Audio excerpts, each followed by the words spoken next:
Bonjour à tous et à toutes. Nous allons passer ensemble quelques minutes à nous préparer pour la fête de Rosh Hashanah. On va commencer quelques jours avant, mais Rosh Hashanah, donc cette année, tombe sur mon calendrier le 30 secondes, le lundi 6 septembre et le mardi, donc le mardi et mercredi, mardi 7 et mercredi 8 septembre. Et on allumera les bougies à partir de lundi soir, le 6 septembre, c'est à ce moment-là, donc on allumera les bougies.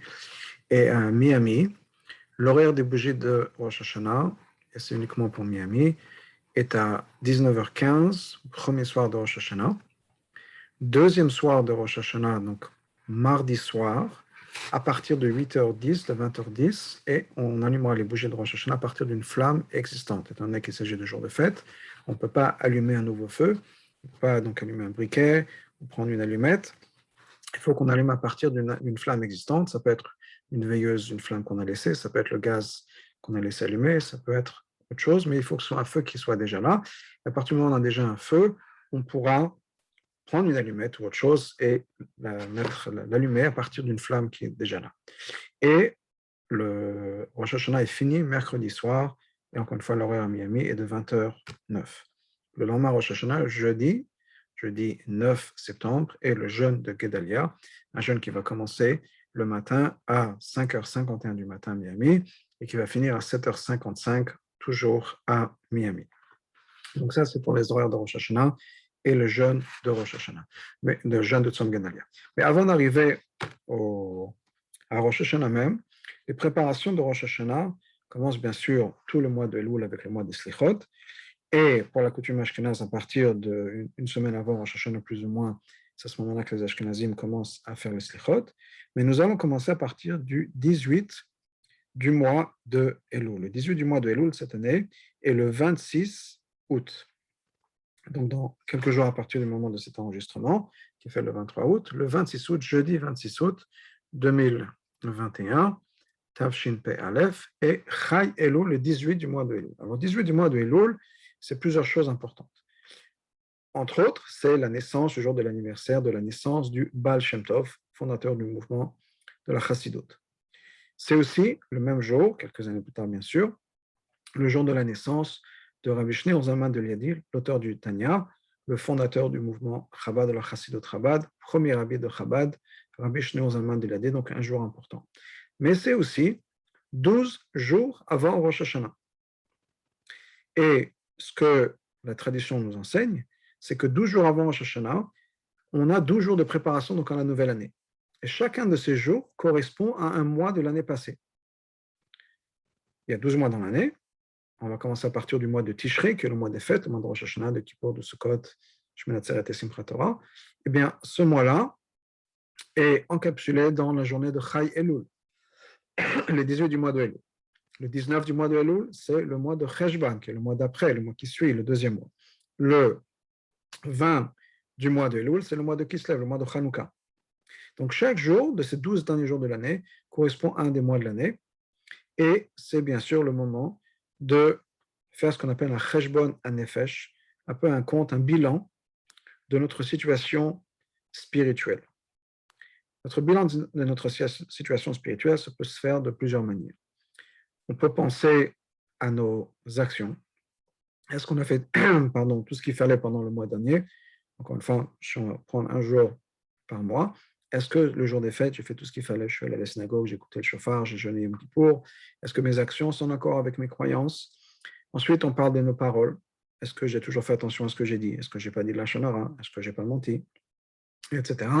Et ensuite, un peu plus raffiné au niveau de la pensée. Est-ce que mes pensées sont toujours en accord avec ce que Hachem attend de moi? On peut aussi parler de Torah, Avoda et Gemilot Chasadim. Regardez par rapport à nos actions. Est-ce que mon étude de la Torah est comme il faut? Est-ce que mon accomplissement des mitzvot est comme il faut? Est-ce que ma tzedaka est comme il faut? Voilà des choses. Et ma prière, bien sûr. Est-ce que ma prière est telle qu'elle doit l'être? Chacun à son niveau, chacun à sa manière. Est-ce que je regarde le téléphone pendant la prière? Est-ce que je suis concentré? Encore une fois, chacun à son niveau a besoin de se préparer. Donc ça, c'est les 12 derniers mois de l'année. Bien sûr, la veille de Rosh Hashanah correspond au mois de Elul. le dernier mois de l'année. Et si la veille de Rosh Hashanah correspond au mois de Elul, c'est-à-dire que la veille de Rosh Hashanah est le bilan de toute l'année, puisque le mois de Elul est le bilan de toute l'année. Donc on a une dernière chance de faire ce bilan-là, encore une fois, en préparation avant Rosh Hashanah. Mais Rosh Hashanah, c'est quoi? Avant d'entrer dans les détails des lois, adressons ce point. Qu'est-ce qui se passe Rosh Hashanah? Alors on parle de jugement, mais ça va au-delà de ça. Bien sûr, il faut comprendre à quoi correspond ce jugement, pourquoi est-ce qu'on est jugé. Alors regardons d'abord l'idée de Rosh Hashanah. Et un des thèmes de Rosh Hashanah, qui est un thème qui est récurrent, c'est l'idée de Melech, de roi, de royauté. Rosh Hashanah, principalement, essentiellement, c'est le jour où nous acceptons Hachem comme notre roi. Alors, de nos jours, on a du mal à comprendre ce que ça veut dire qu'un roi, puisque on vit dans des démocraties. Même s'il y a des rois, ils ont des pouvoirs très limités. Et on ne peut pas imaginer que ce que les sages voulaient exprimer quand on parlait de roi.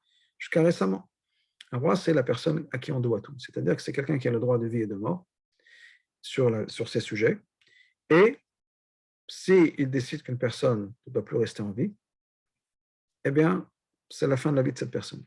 De l'autre côté, donc dans le positif, si la personne est en vie, c'est grâce, je vais dire, à la bonté ou à la générosité du roi, dans le sens où c'est parce que le roi le laisse. Donc, quand on demande la vie pour l'année à venir, c'est vraiment parce qu'on est le sujet de Hachem, on comprend que Hachem est notre roi, on comprend que Hachem peut faire de nous ce qu'il veut, et nous nous soumettons à lui. C'est vraiment cet anniversaire, et c'est quelque chose, je parle d'anniversaire parce que c'est quelque chose qui a commencé avec Adam et Ève. Adam et Ève ont été créés le jour de Rosh Hashanah, le jour que nous célébrons, le jour de Rosh Hashanah, le premier Tishri, le deuxième Tishri, mais le premier Tishri en particulier, c'est le jour de la création d'Adam et Ève, qui est le vendredi de la création. La création a commencé un dimanche, les 7 jours de création, et elle s'est finie vendredi avec la création d'Adam et Ève. Et c'est ce jour-là que nous célébrons comme Rosh Hashanah. Et ce jour-là, Adam et Ève ont réuni les animaux du monde et on est venus, nous allons nous prosterner devant Dieu. Donc Rosh Hashanah, c'était cette acceptance de Dieu en tant que roi. C'est pour ça qu'on sonne du shofar. Le shofar nous rappelle aussi la cérémonie de couronnement du roi. Mais le shofar nous explique que le Baal Shem Tov, c'est aussi le cri de l'âme, qui essaie de se rapprocher de son père et de son roi.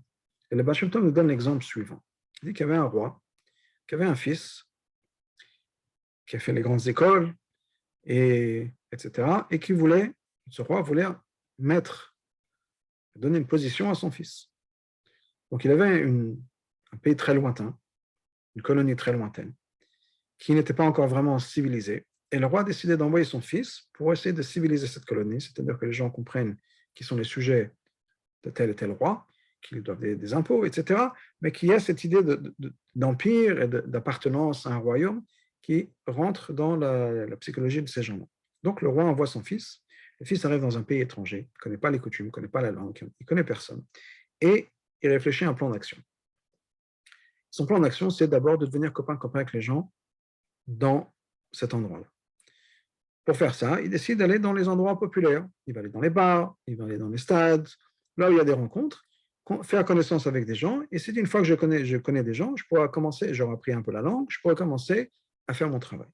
Donc c'est ce qu'il fait. Il va dans les bars, il traîne un peu partout là où il y a des gens, il apprend la langue, il se fait des amis. Le problème, c'est qu'après tout ce temps qui passe, à se faire des amis et avoir un bon temps dans ces endroits-là, il a oublié pourquoi il était là.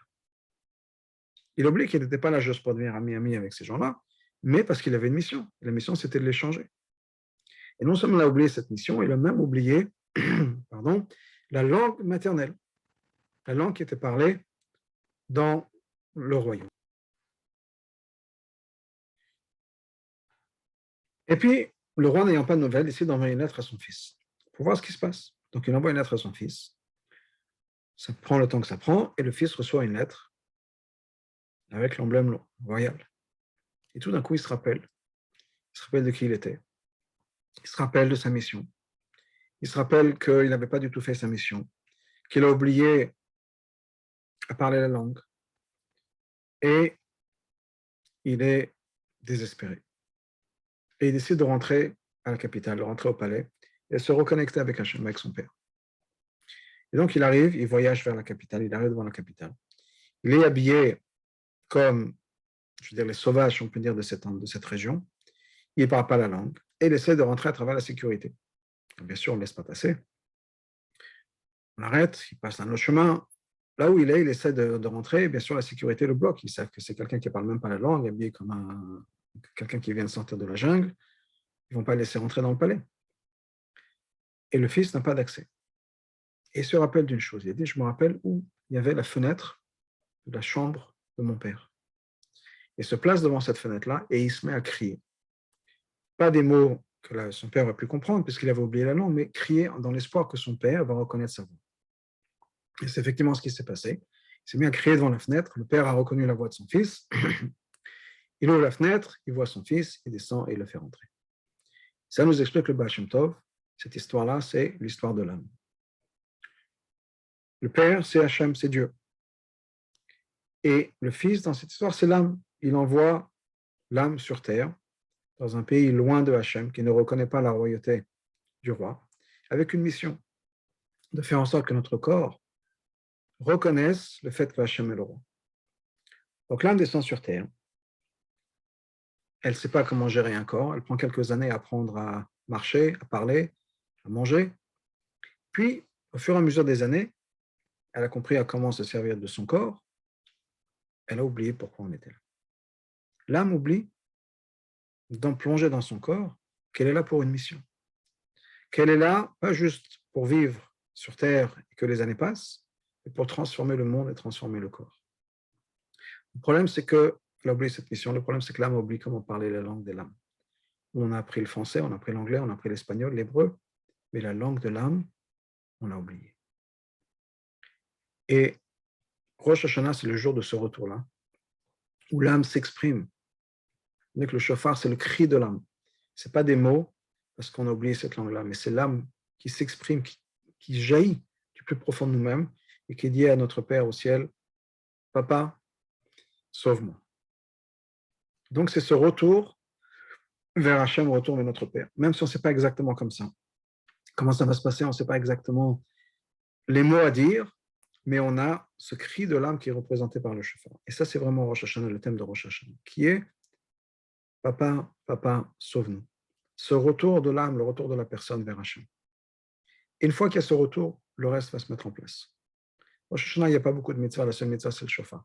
Alors, on passe beaucoup de temps à la synagogue, mais la seule vraiment mitzvah, c'est ça, c'est de permettre à l'âme de s'exprimer. C'est de dire, papa, je suis là. Ça, c'est vraiment le message de Rosh Hashanah, mais ça va dans les deux sens. Dans le sens, il faut bien prendre conscience que Hachem est notre roi, Hachem est notre père.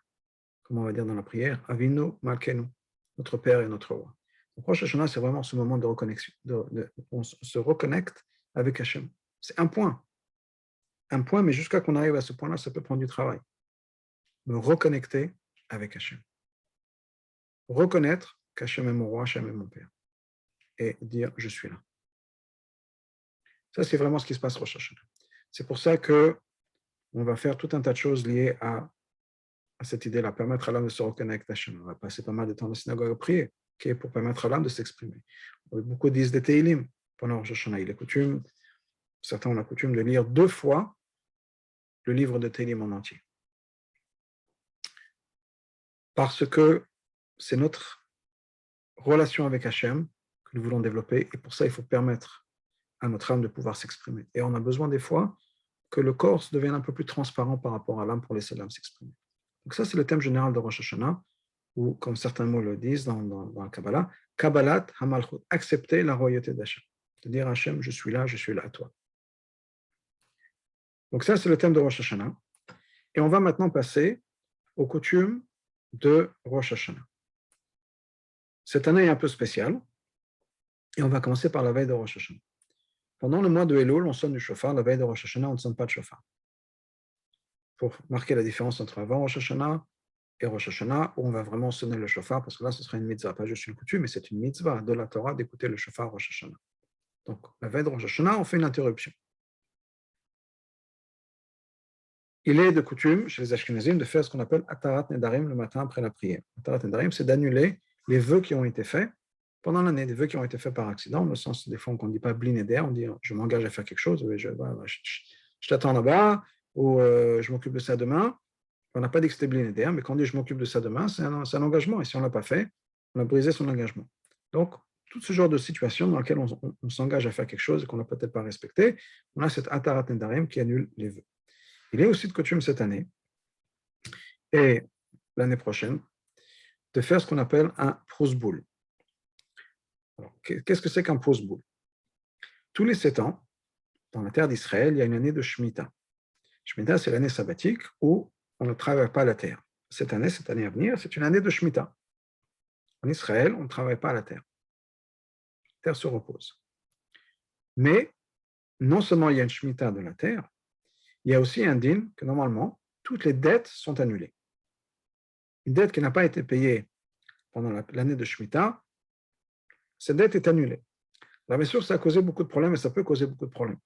Le plus grand problème, c'est un problème qui vient avant les dettes, qui est que les gens ne voudront pas prêter de l'argent, et plus on se rapproche de la Shemitah, moins il y aura de crédit fait. Parce que les gens vont dire, ah oui, je vais prêter de l'argent, arrive la Shemitah, il ne va pas me repayer. Donc, je ne vais pas prêter d'argent. Donc, à l'époque des sages, à l'époque donc, du deuxième Beth Amikdash, les sages ont vu qu'il y avait les dettes que les gens ne prêtaient pas d'argent. Et un des sages a mis en place un système qu'on appelle le prosboul, sans entrer dans tous les détails techniques et légaux du prosboul, mais l'idée c'est que les dettes qui sont annulées sont uniquement des dettes personnelles. À partir du moment où une dette a été transmise au tribunal, au Bédin, c'est dans les mains du Bédin, dans les mains du tribunal. Donc c'est plus ma dette à moi, c'est dans les mains de la justice, si on peut dire. À partir du moment où c'est dans les mains de la justice, je perds, moi personnellement en tant que prêteur, un certain droit. C'est plus dans mon contrôle à 100%. Ce qui fait qu'une dette qui appartient à la justice, on a toujours le droit de demander paiement, même après la Shemitah, parce que ce n'est pas une dette qui est annulée.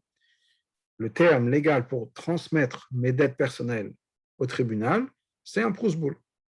C'est le nom de ce système, de ce mécanisme, si on peut dire.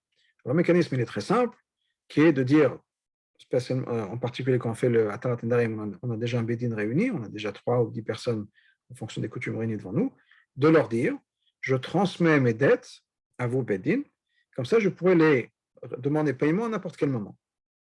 D'autres veulent faire remplir un document, une page, mais l'idée n'est pas très compliquée, encore une fois, c'est plus ou moins la même chose, qui est que je transmets mes dettes au Bédin. À partir du moment où mes dettes sont entrées dans les mains de la justice, au Bédin, je peux demander paiement parce que ce n'est plus une dette personnelle. Donc ça, c'est ce qu'on va faire cette année. D'autres le font à la fin de l'année prochaine, avant la fin de la Shemitah.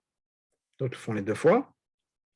En tout cas, on fait ce prosboul, donc ça, c'est cette année où on va transmettre nos dettes, si on a des dettes, des gens qui nous doivent l'argent, au tribunal. Il est de coutume de le faire même si on n'a pas vraiment de dette, ou si on ne sait pas, peut-être c'est quelqu'un qui nous a prêté de l'argent, ou à qui on a prêté de l'argent, en disant je te prends, prête-moi $1, je te rembourse, et la personne a oublié, peut-être que nous-mêmes on a oublié. Dans ce cas-là, le prosboul couvre, donc il est coutume généralement de le faire, que tout le monde le fasse. Bon, c'est généralement les hommes qui le font, mais ce n'est pas limité. Donc ça, c'est donc la veille de Rosh Hashanah. Bien sûr, le soir de Rosh Hashanah, c'est Yom Tov, c'est fête, c'est-à-dire allumage des bougies, fera la bénédiction de les bougies de Yom Tov, et Shechianu, comme toute nouvelle mitzvah qu'on fait. Donc ça serait, donc on avait donné l'horaire tout à l'heure, c'est à partir de 7h15 lundi soir, le 6 septembre. Il est de coutume, donc on fait la prière, bien sûr il y a la prière pour la Parnassa, soir de Rosh Hashanah, et à la fin de l'office, il est de coutume de souhaiter Shana Tova, Tikatev ou Tichatem, bien Tikatvi ou Tichatmi au féminin, on souhaite une bonne et douce année, et qu'on soit écrit et inscrit dans le livre des justes. Alors, le livre des justes, c'est quoi? Qu'est-ce qu'ils considèrent comme juste Rosh Hashanah? Vous savez bien qu'on prie pour avoir une longue vie Rosh Hashanah, on demande la vie à Hachem, etc. Et on sait qu'il y a des gens, peut-être que dans nos têtes, ils ne méritent pas, des gens qui ne sont pas comme il faut.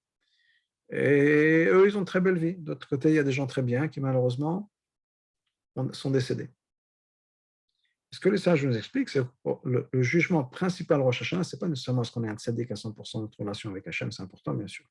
Mais est-ce qu'on fait un impact sur le monde? Est-ce qu'on est là pour les autres? Ici sur Terre, pas dans le spirituel, pas dans les choses spirituelles, dans les choses du monde, entre nous, entre personnes. Est-ce que je donne la tzedaka? Est-ce que je participe à la vie communautaire? Est-ce que je suis là quand les gens ont besoin de moi? Quel est mon impact dans ce monde ici? Je demande à Hachem de rester ici sur Terre. Hachem demande une question de retour. Très bien, mais pourquoi? Qu'est-ce que tu vas faire? Je vais te donner une année. Qu'est-ce que tu vas faire du temps que je te donne? Qu'est-ce que tu vas faire de ce temps? Et donc, c'est surtout ça le jugement de Rosh Hashanah, que basé sur l'impact qu'on a eu sur le monde et ce qu'on fait pour Hachem. Ça, c'est donc le soir de Rosh Hashanah. Bien sûr, on le fait le Kiddush de Rosh Hashanah, Shechianu, et ensuite, on fait le Motzi. Et après le Motzi, on passe à ce qu'on appelle les Simanim. Les Simanim, c'est les signes du Seder. On va partager l'écran et passer sur une page que vous allez trouver dans le site frenchrabat.com, qui est les Simanim. Donc, vous allez voir ça. Encore une fois, tout se trouve sur le site frenchrabat.com. Donc, les deux soirs de Rosh Hashanah, en particulier le premier, différents aliments sont consommés pour symboliser nos prières, nos espoirs pour une douce nouvelle année. Okay? Et il y a une prière qui va avec. Donc, on a besoin d'avoir, si on veut tout faire comme il faut, des dattes, des haricots blancs, des poireaux, des betteraves, courges, grenades, des pommes, du miel et tête d'un animal, tête de bélier ou de poisson. Okay? C'est plus facile de trouver des têtes de poisson généralement, mais voilà ce qu'on fait. Donc, après avoir récité le kiddush, s'être lavé les mains et avoir mangé du pain, les aliments suivants sont consommés, et quand on mange le pain, généralement, on le trempe dans le miel. Mais il faut toujours avoir du sel sur la table. Donc, on va commencer avec les dates. Les dates, ça vient du mot de tmarim en hébreu, ça vient du mot de tam qui veut dire terminé, complet. On va faire la bracha de Boré Paetz. Il y a une phrase qu'on va réciter. Qu'il soit fini, que tous nos ennemis soient finis. Ensuite, on a les haricots blancs qui sont l'oubia, ou bien l'oubia. Le roubia, c'est lié au mot de rav, beaucoup, et de cœur. Donc, on va faire Boré Priadama, parce que l'haricot, c'est Boré Priadama. Et ensuite, on va dire qu'on ait beaucoup de mérite et que tu nous prennes à cœur. Ensuite, il y a le poireau, karti en hébreu, qui est un mot de karet, qui veut dire couper. Et on va prendre le poireau, on va faire donc ce hiratson qui est là, qui on dit que nos ennemis soient abattus, soient coupés, et tous ceux qui veulent nous faire du mal. Ensuite, on a la betterave, qui vient du mot de salek, de partir, de disparaître, et on va demander est-ce que tous les gens qui nous veulent du mal disparaissent. Courge, kara, qui veut dire déchirer ou bien annoncer, et on demande à ce que nos mauvais verdicts soient déchirés et que nos mérites soient annoncés devant Hachem. Puis la rimone, la grenade. La grenade, on dit qu'il y a beaucoup de graines, on demande qu'on ait autant de mérites que de graines dans la grenade. La pomme dans le miel, qu'on ait une bonne et douce année. La tête d'animal, que ce soit une tête de bélier ou bien une tête de poisson. Et on veut nous dire que si c'est donc juste une tête, pas un bélier, qu'on soit tous en tête et pas à la queue. Et si c'est une tête de bélier, on va mentionner aussi le fait que Dieu se rappelle de la Kedat Yitzhak, du sacrifice de Yitzhak, qui était remplacé par un bélier. Donc ça, c'est ce qui va se passer le soir de Rosh Hashanah, en particulier le premier soir. D'autres ont la coutume de faire ça le deuxième soir aussi. Donc, on a fait la prière, le repas, on a mangé ce qu'il faut. On n'oubliera pas ensuite, bien sûr, de faire le Birkat Hamazon.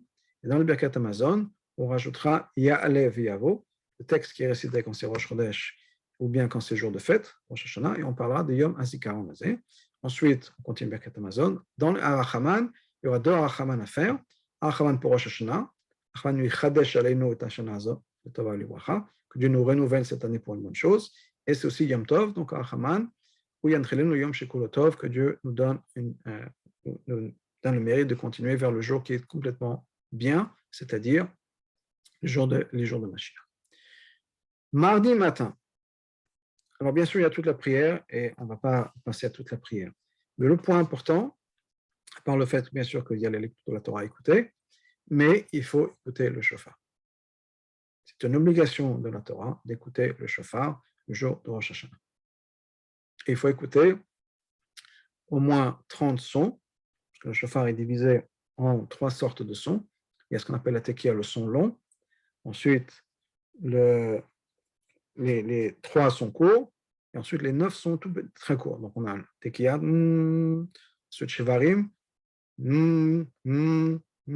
3. Et les 3 qui sont ta, ta, ta, ta, ta, ta, ta. Puis ensuite, on finit encore une fois avec tekiya, le son long. Et ensuite, on fait tekiya, le son long et 3 et long. Puis ensuite, tekiya, 3 et tekiya, les 9 sont courts, et ensuite les tekiya. Donc ça, c'est les différentes combinaisons. On va faire en tout 10 de chaque, ça nous fait 30 sons en tout, qui sont au moment, qui vont être faits juste après la lecture de la Torah.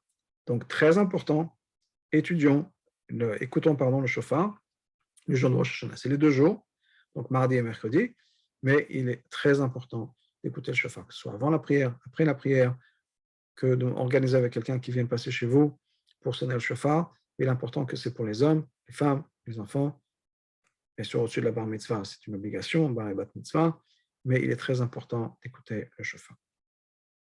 On a donc la prière de Rosh Hashanah. Moussaf, on va dire, d'autres sons de shofar qui sont sonnés pendant le shofar, pendant la prière de Moussaf. Il y a des coutumes différentes, mais à la fin de la journée, à la fin de la prière du matin, on aura écouté en tout 100 sons de shofar. L'après-midi, mardi après-midi, il y a la cérémonie de Tashlir. On va vers un endroit où il y a de l'eau et des poissons.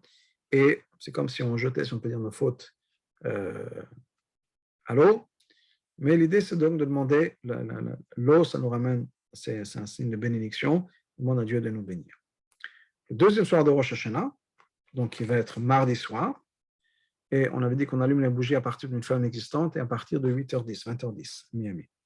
Donc, encore une fois, Kiddush, Motzi, bien sûr, il y a l'office avant, Kiddush et Motzi, et le trompe la challah dans le miel. J'ai oublié de dire que après la tfila, avant le Kiddush, on allumera les bougies de Yom Tov, bénédiction de Rosh Hashanah, Shechianu, et on fera, encore une fois, on allume les bougies à partir d'une flamme qui est déjà existante. On ne peut pas allumer un nouveau feu, uniquement quelque chose qui est déjà là. On peut allumer une bougie ou une allumette à partir de quelque chose qui est déjà allumé. Il faut le deuxième soir aussi avoir quelque chose qui est shechianu, un fruit nouveau. Donc, on va s'efforcer d'avoir un fruit nouveau qu'on mangera tout de suite après le kiddush pour le deuxième soir de Rosh Hashanah. Mercredi matin, encore une fois, synagogue, lecture de la Torah, et le shofar, on n'oubliera pas le shofar.